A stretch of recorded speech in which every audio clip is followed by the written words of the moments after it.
Students, hello aspirants. आज की video में डिस्कशन करने वाले हैं मेंस की स्ट्रेटजी की। पिछले कल की वीडियो में मैंने आपको दो चीज़ें कही थी कि प्रीलिम्स का जो टेस्ट है that is just a filter, जबकि जो मेंस का टेस्ट है that is a real test. और दूसरी ये बात की थी कि आज की वीडियो में हम एक प्रॉपर थीम डिस्कस करेंगे कि अब आज के ज़माने में एआई से किस प्रकार से तैयारी की जा सकती है।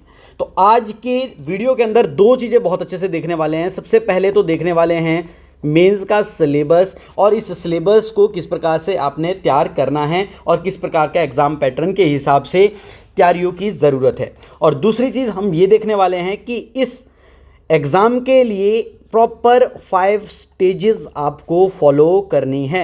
यदि कोई भी स्टेज वीक रह गई, मिसिंग रह गई, तो फिर ये मेंस का एग्ज़ाम मुश्किल हो जाएगा। और तीसरी एक और बात कर लेंगे कि भाई किस प्रकार से हमको एआई को इंटीग्रेट करना है। आज की डेट में जब कंपटीशन बहुत ज़्यादा टफ होने जा रहा है तो फिर एआई हमारी किस प्रकार से इसमें मदद करेगा। तो भाई सबसे पहले तो मैं आपको ये बताऊं कि भाई सबसे ज़्यादा ज़रूरी है कि मेंस का सिलेबस आपको एक तरीके से याद हो जाए, जिसके अंदर GS1, GS2, GS3, जिसके अंदर 3 यूनिट्स हैं। हर यूनिट की 3 सब यूनिट्स हैं। तो टोटल हमारे पास एक GS के अंदर 9 सब यूनिट्स बन गई। और इस प्रकार से 3 GS के अंदर टोटल आपके पास 27 सब यूनिट्स बन गई। अब भाई ये अगर आप मेंस की अच्छी तैयारी कर रहे हो और एक मेंस के एग्ज़ाम में अपीयर हो रहे हो तो सबसे पहले ये 27 सब यूनिट्स याद होना आपके लिए अनिवार्य है। आपको कोई भी चीज़, मान लीजिए कि आपके मेंस की तैयारी हो चुकी है, नोट्स बन चुके हैं, अगर कोई करंट अफेयर की आप चीज़ पढ़ रहे हैं तो फिर वो करंट अफेयर पढ़ना तभी आपके लिए फ़ायदेमंद होगा जब आपको ये पता है कि इसको मुझे यूज़ किस प्रकार से करना है। ऐसे नहीं आपने करंट अफेयर की न्यूज़ पढ़ी और उस न्यूज़ के इफ्स, बट्स, डू, डोंट्स सब चीज़ें आपने रट्टा मार ली, बट जबकि वो सिर्फ और सिर्फ एज एन एग्जाम्पल आपके लिए यूज़ होना था। या जैसे अगर आपको मैं क्लियरली थोड़ा सा हिंट दे दूँ जिनको करंट अफेयर का बहुत सारा डाउट रहता है, तो भाई IR section, international relation section, governance section, space, energy, ये 4 बहुत इंपॉर्टेंट सेक्शन है जहां पर करंट अफेयर की बहुत ज़्यादा वेटेज है। इसके अलावा इकोनॉमी डेफिनेटली है, फिर आपके पास एनवायरनमेंट है, बायोडाइवर्सिटी है, एग्रीकल्चर, हॉर्टिकल्चर है। और फिर करंट अफेयर्स की दृष्टि से यदि देखूँ तो हिमाचल प्रदेश के अंदर बजट एंड सर्वे के बाद हिमाचल प्रदेश में कोई, अगर आप जो है गवर्नेंस के अंदर, इकोनॉमी के अंदर, टूरिज्म के अंदर, एनर्जी सेक्टर के अंदर कोई यदि आपको न्यूज़ मिलती है तो सिर्फ वही चीज़ें आपको इंपॉर्टेंट है। अब मैं ये क्लैरिटी से कैसे कह पा रहा हूँ, ऐसा तभी पॉसिबल है जब मुझे अपनी 27 सब यूनिट्स का सिलेबस याद है। यहाँ तक कि ये भी याद हो जाना चाहिए कि हर सब यूनिट में कितनी लाइन है, क्या क्या क्या क्या टॉपिक यहाँ पर दे रखे हैं। साथ ही ये याद हो जाना चाहिए कि भाई अब ये यदि सिलेबस है तो इसके ऊपर प्रीवियस ईयर क्या क्वेश्चन हो चुके हैं। अगर इतनी सी भी तैयारी होगी तो समझो आप मेंस की अच्छी तैयारी कर रहे हैं। तो अब अगर मैं आपको कहूँ कि भाई सबसे पहले है GS1, जिसके टोटल 9 सब यूनिट्स है।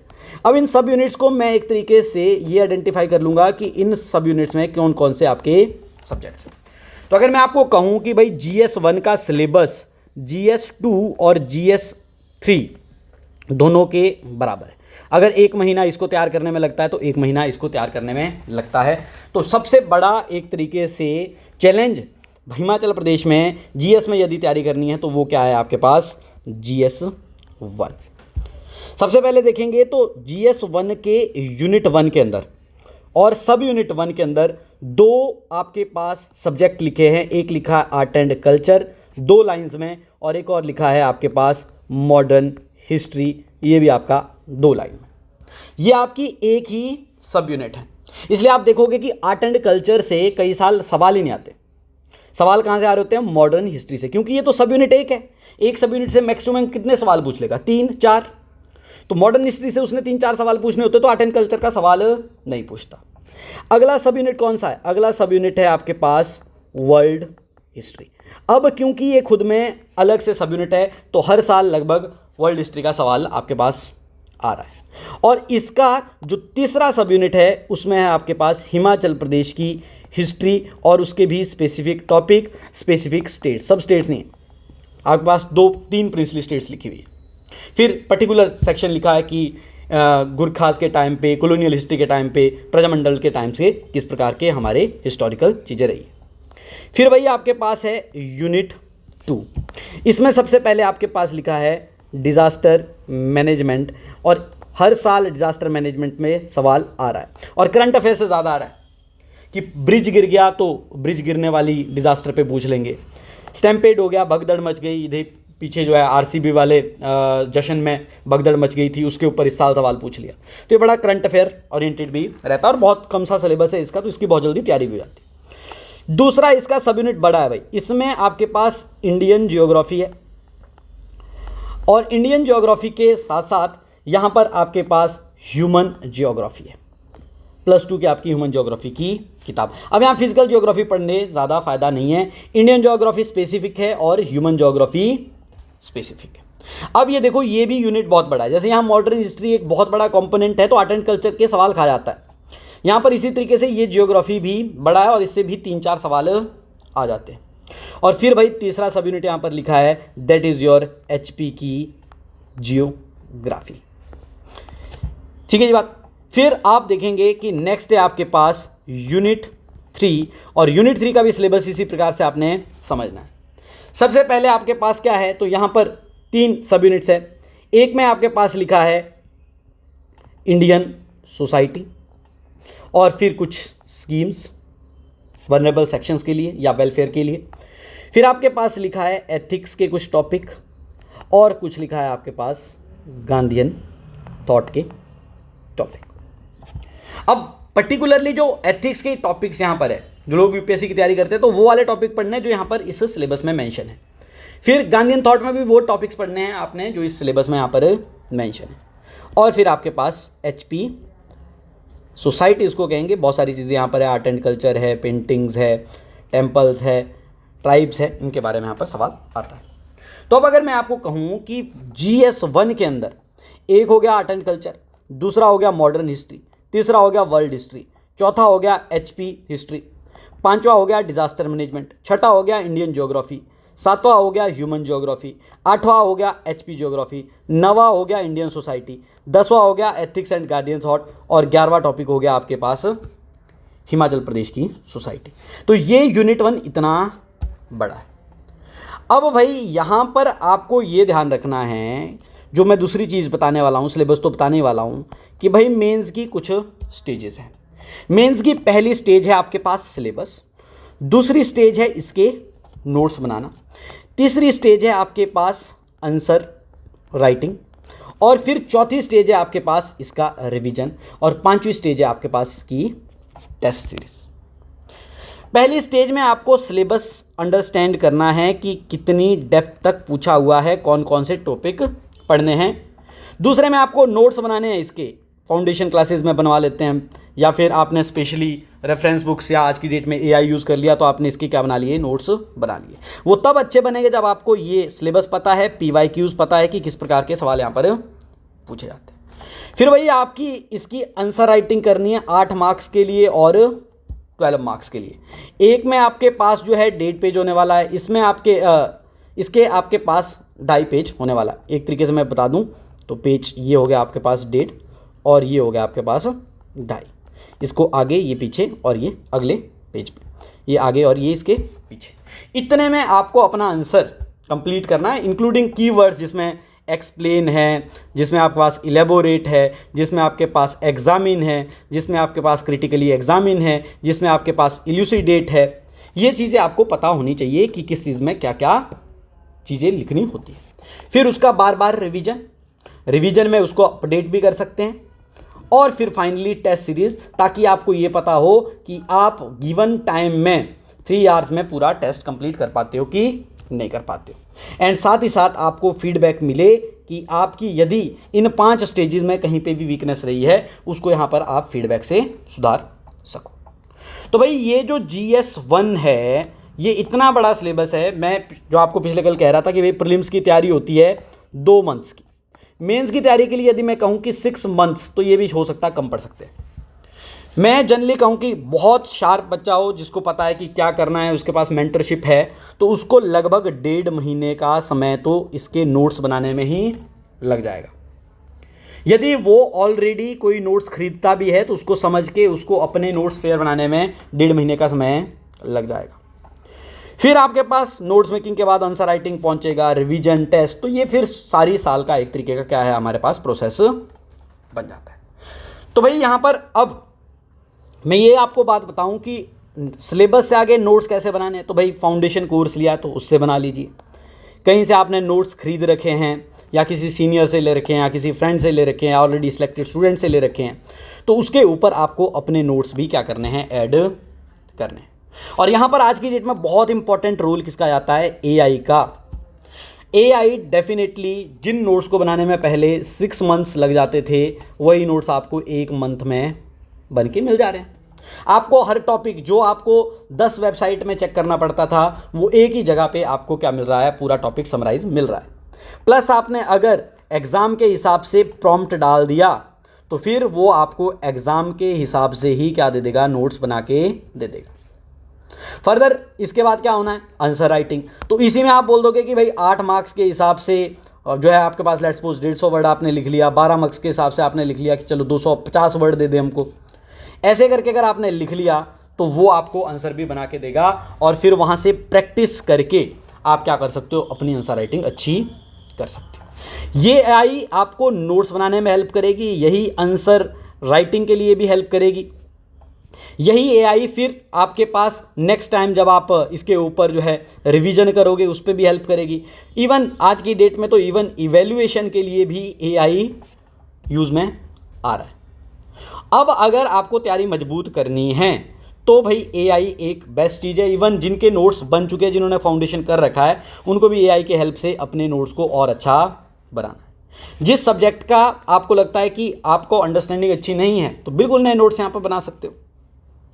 तो ये सबसे बड़ा चैलेंज रहेगा भाई GS1। इसमें टोटल आपके पास एक तरीके से 11 सब्जेक्ट हो गए, और मैं स्टैंडर्ड टाइम मान के चलता हूँ 1.5 महीना, नहीं तो इसमें 3 महीने तक का भी टाइम लग सकता है। देन भाई इसके बाद आ गया अपने पास GS2। अब GS2 का सिलेबस अगर देखें तो यूनिट्स तो टोटल आपके पास 9 सब यूनिट्स है, बट जब इनको हम सिलेबस में समझते हैं तो ये सब्जेक्ट्स कम बनते हैं। कैसे कम बनते हैं, तो भाई अगर यूनिट 1 है तो यूनिट 1 का फर्स्ट सब यूनिट और सेकंड सब यूनिट में इंडियन पॉलिटी है, और इंडियन पॉलिटी के भी टॉपिक लिखे हुए हैं। ऐसा नहीं है कि पूरी लक्ष्मीकांत पढ़ लेनी है, जो टॉपिक लिखे हुए हैं वो बहुत अच्छे से पढ़ने, उसकी इवन करंट में जो चीज़ें हो रही होगी वो भी पढ़नी है। और इसका जो अपना थर्ड सब यूनिट है वो हिमाचल प्रदेश की लेजिस्लेशन से रिलेटेड है, यहाँ की पॉलिटिक्स से रिलेटेड है।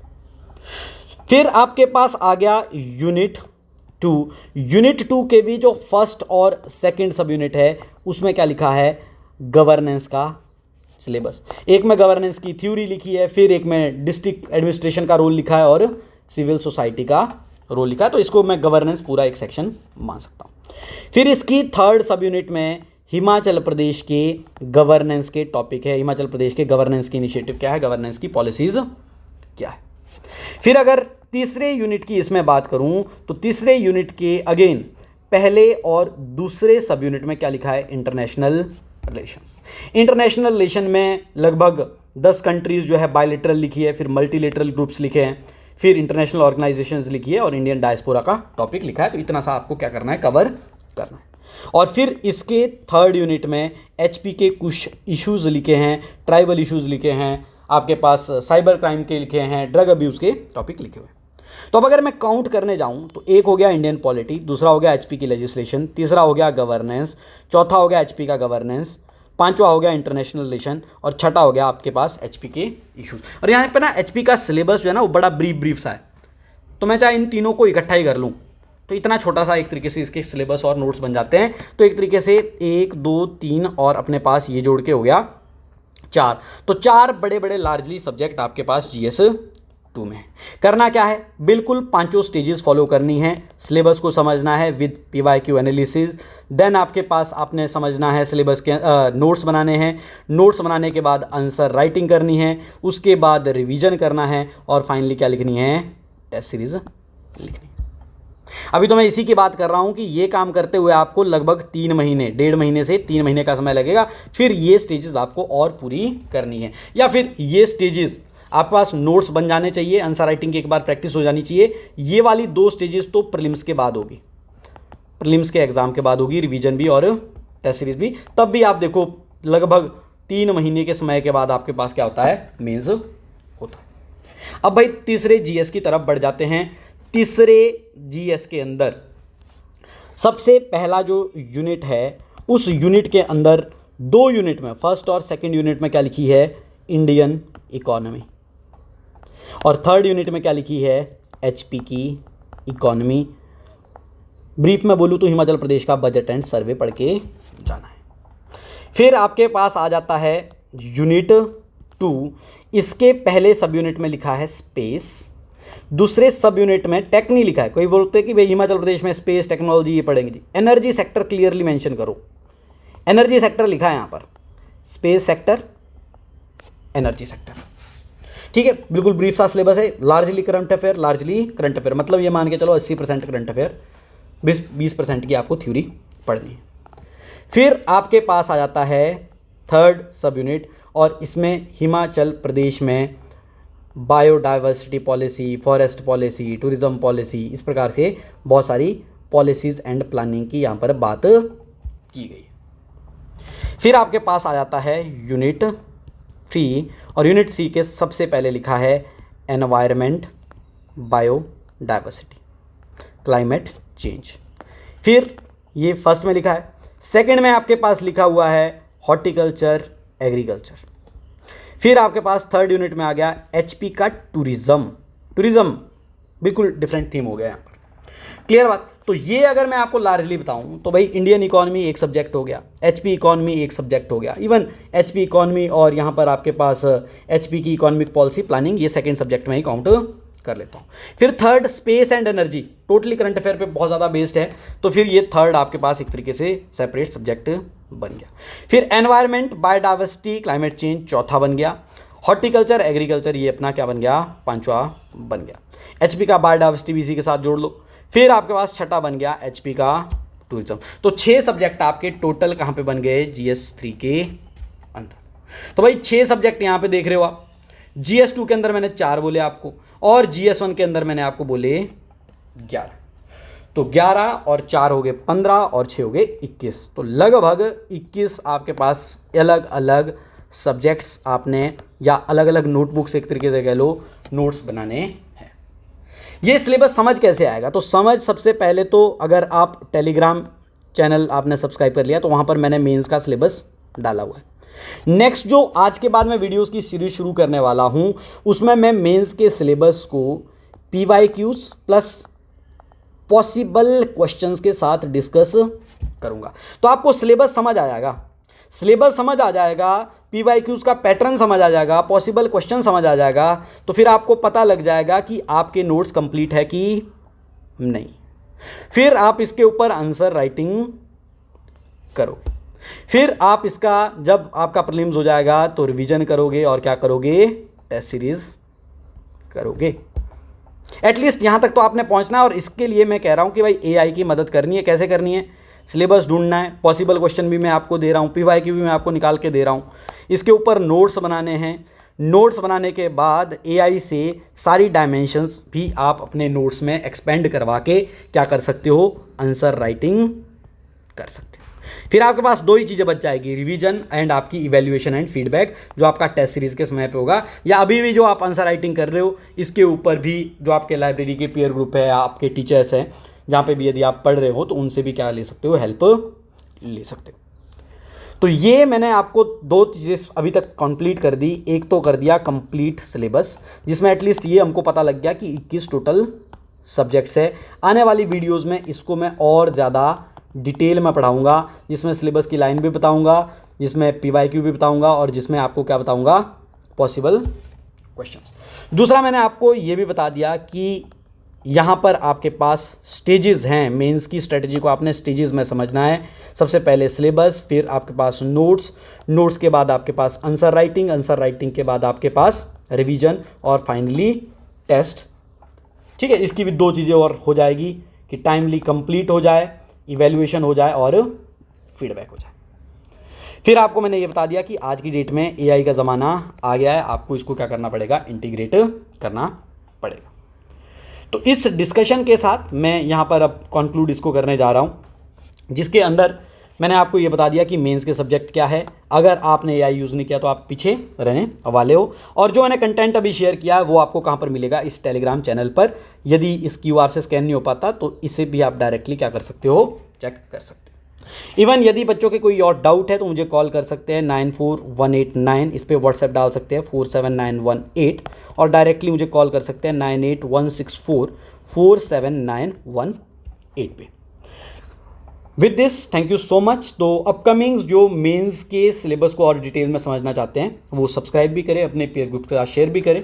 वीडियो अच्छा लगा है तो कमेंट लाइक भी करें, और किसी और टॉपिक पर यदि आपको क्या चाहिए और एक्सप्लेनेशन और डिटेल्स चाहिए तो उसको भी कमेंट कर सकते हो। Thank you.